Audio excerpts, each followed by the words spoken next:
Alors Didier Tolo, une victoire compliquée. Oui, on s'est fait peur. Je crois que les matchs de coupe, les premiers tours, c'est souvent comme ça parce que cette équipe de Chalon, on en était venu l'avoir joué, on savait qu'elle pratiquait un bon football.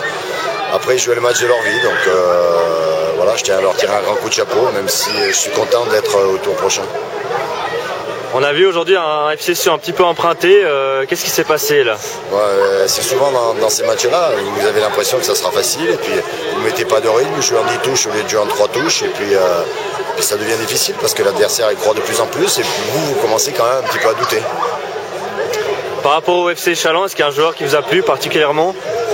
Je crois qu'on le savait, il y avait le numéro 7 qui va très vite et qui met l'équipe en danger, c'est Rickly, donc... Mais voilà, oui, on savait où on venait, on savait que ça serait difficile, mais bon, l'essentiel c'est d'être au prochain tour. Par rapport à la saison du FC Sion, là, quels sont les objectifs? Les objectifs, je crois on a une moyenne de 12 points qui n'est pas suffisante, puisqu'on voulait avoir 3-4 points de plus. On les a perdus dans la dernière minute, donc c'est aussi le paradoxe de ça. C'est-à-dire qu'on a perdu 4 points en championnat dans la dernière minute et on se qualifie à la dernière seconde, donc c'est bien. Et sinon, dernière question, on a vu Constantin à la mi-temps, il n'était pas du tout content. Est-ce qu'il a poussé une gueulée à la mi-temps? Non, mais ça c'est...